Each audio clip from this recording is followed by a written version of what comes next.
बिस्मिल्लाहिर्रहमानिर्रहीम, अस्सलाम वालेकुम।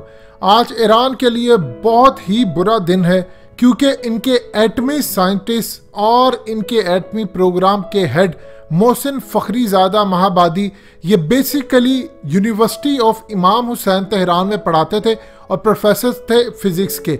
इनको इसराइल ने एक कार हमले में मार दिया है, बावजूद इसके कि ये इतने ज़्यादा अहम थे। आप इस बात से अंदाज़ा लगा सकते हैं कि नेतन्याहू अपनी प्रेस कॉन्फ्रेंस के अंदर या दुनिया भर के अंदर बहुत सारा ईरान के मुतालिक जो डॉक्यूमेंट्स रिवील कर रहे थे, उसमें इन्होंने बार बार इनकी तस्वीर दिखाकर दुनिया को मुखातिब करने की कोशिश की कि मोहसिन फ़खरीज़ादा असल में किस प्रोजेक्ट पर काम कर रहे हैं और ये कितने ज़्यादा अहम है। इस सूरत हाल के अंदर पूरी दुनिया के सामने इन्होंने एक इमेज बनाकर दिया कि मुसाद के हत्थे अगर ये चढ़े, जिस दिन चढ़ गए हम इनको छोड़ेंगे नहीं।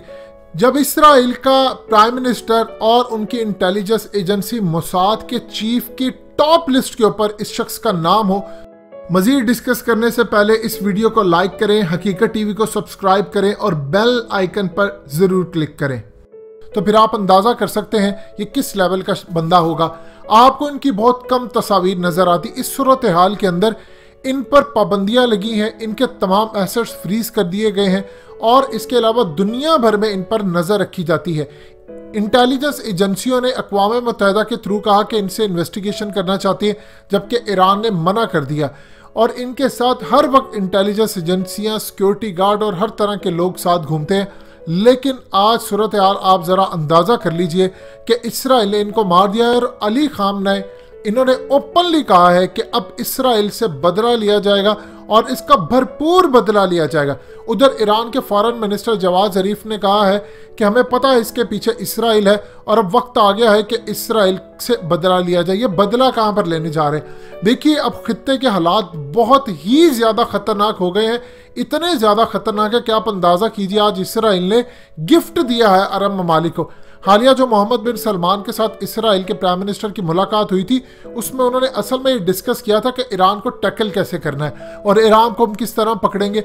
और उनकी मुलाकात के एक दिन बाद पाकिस्तान के अंदर जो ईरान के सफ़ीर हैं, इन्होंने पाकिस्तान से रिक्वेस्ट की कि आप हमारी सऊदी अरब से सुलह करवा दें। हम आपकी सरबराही में सऊदी अरब से सुलह करने को तैयार हैं।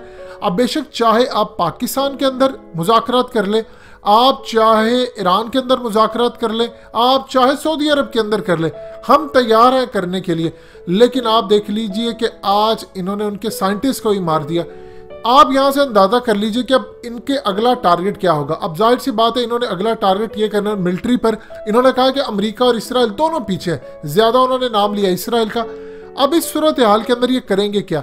ये अमेरिका की जितनी बेसिस हैं, चाहे वो कतर में हो, यूएई के अंदर हो, सऊदी अरब के अंदर हो या किसी जगह पे हो, ये अब उन पर हमला करेंगे। और यही तो वो चाहते हैं इसराइली कि ये दोनों आपस में लड़ मर जाए।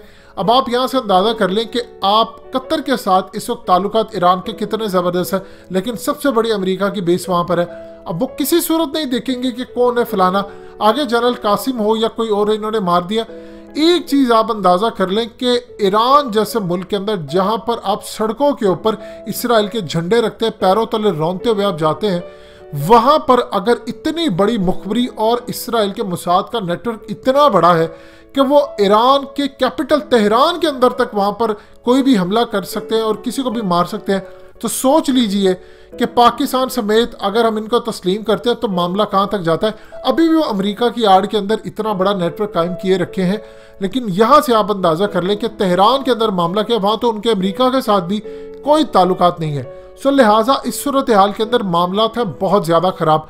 अब ईरान इनसे बदला लेगा, चाहे वो इराक में हमला करके ले, चाहे वो अफगान तालिबान के ज़रिए ले, चाहे वो यूएई के अंदर इनके अड्डों पर हमला करके ले, चाहे वो सऊदी अरब या जहाँ पर भी होगा। अब आप ये देखेंगे इसका बदला बहुत ज़्यादा हौसी बागियों के ज़रिए अब सऊदी अरब के ऊपर मिसाइल मारकर भी लिया जा सकता है। सो लिहाजा इस सूरत हाल के अंदर आपको रिएक्शन टू रिएक्शन चीज़ें नज़र आएंगी।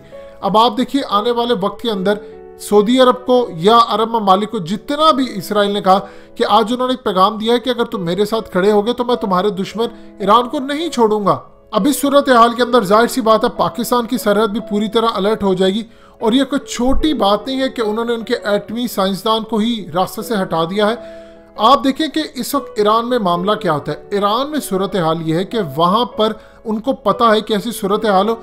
2010 से लेकर 2012 तक 4 इनके साइंटिस्ट मार दिए थे मोसाद ने, और उन्होंने बहुत सारे लोगों को लटका भी दिया था। उसके बावजूद ईरान के अंदर इतनी ज़्यादा मुखबरी हो जाती है, इतनी ज़्यादा इंटेलिजेंस एजेंसियों, उनके इदारों तक इनके लोग घुसे हुए हैं कि आप अंदाज़ा कर लें नफरत की इस आग के अंदर वो पूरी तरह मामलात को आगे लेकर चलेंगे। ये मामला बहुत ज़्यादा संगीन है कि इसराइल का नेटवर्क कहाँ कहाँ तक है।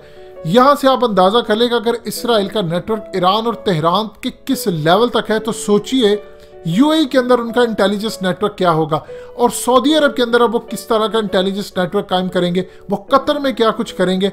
तुर्की के साथ उनके मामला नहीं थे ठीक, तुर्की ने इस वक्त पूरी तरह काम किया। यही वो वजूहात हैं कि पाकिस्तान को इसराइल को तस्लीम नहीं करना चाहिए।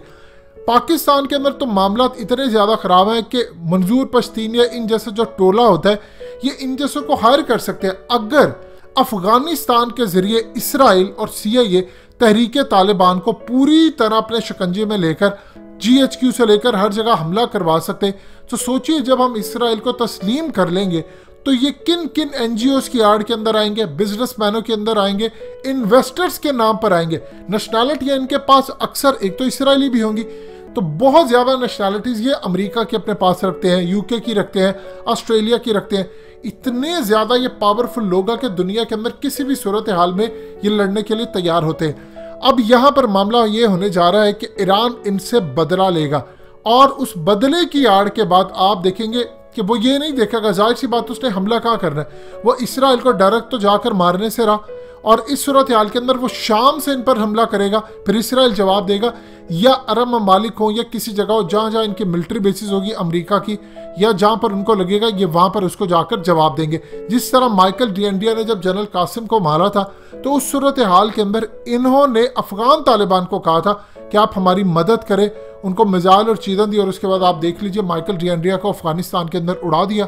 देखिए 2-4 दिन से आपको हकीकत टीवी तफसीली बता रहा है कि ट्रंप ने इस वक्त अलर्ट किया हुआ है अपनी फौजों को, वो पूरी तरह डायरेक्शन दे रहे हैं कि उन्होंने ईरान पर हमला करना है। इसराइल ने अपनी तमाम की तमाम एयरफोर्स हो, उनकी आर्मी हो या उनकी इंटेलिजेंस एजेंसियां, हकीकत टीवी ने तफसीली आपको वीडियो बनाकर दी थी कि इन्होंने इनको हाई अलर्ट पर रखा हुआ है और इनके पास पूरी इतला थी कि अमेरिका ने हमला करना है। अब इन्होंने पहले खुद मार दिया, अब अमेरिका जवाब बनाएगा, और इस सूरत हाल के अंदर जो बाइडन को भी पैगाम दे दिया कि इसराइल जो चाहे कर सकता, तुम जो डील के ख्वाब देख रहे हो ईरान के साथ वो हम पूरी नहीं होने देंगे, और इस खित्ते में सिर्फ और सिर्फ लड़ाई होगी।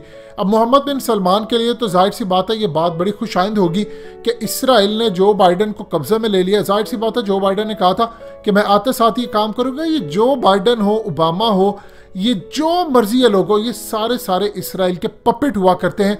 अब इन्हीं पपेट को आगे लगाकर वो कहते हैं कि आप मोहम्मद बिन सलमान के खिलाफ कार्रवाई मैं करूंगा, ये करूंगा, वो करूंगा। यहाँ से आप अंदाजा कर ले कि मामला तो असल में इस्तांबुल में हुआ था खशोगी का, लेकिन आगे इनको इसलिए लगाया जाता है क्योंकि सुपर पावर है। इसी तरह इसराइल का काम है अमेरिका के जरिए अब पाबंदियां लगवाने के लिए अरब ममालिक पर आगे आएगा, और वो बचने के लिए इसराइल की गोद में जाएंगे, और फिर इसराइल जो चाहेगा, चाहे पाकिस्तान पर प्रेशर डलवाए, बैन करवाए उनको UAE के अंदर, या फिर पाकिस्तानियों के खिलाफ कोई महाज खोले, वो पूरी तरह आगे होंगे। अब आने वाले दिनों में जब ईरान बदला लेगा तो फिर आप सोच लीजिए मामला किस तरफ जा सकता है। दोस्तों हकीकत टीवी को सब्सक्राइब करना मत भूलिए, वीडियो को लाइक करें, शेयर करें और कमेंट सेक्शन में अपनी राय का इजहार जरूर करें।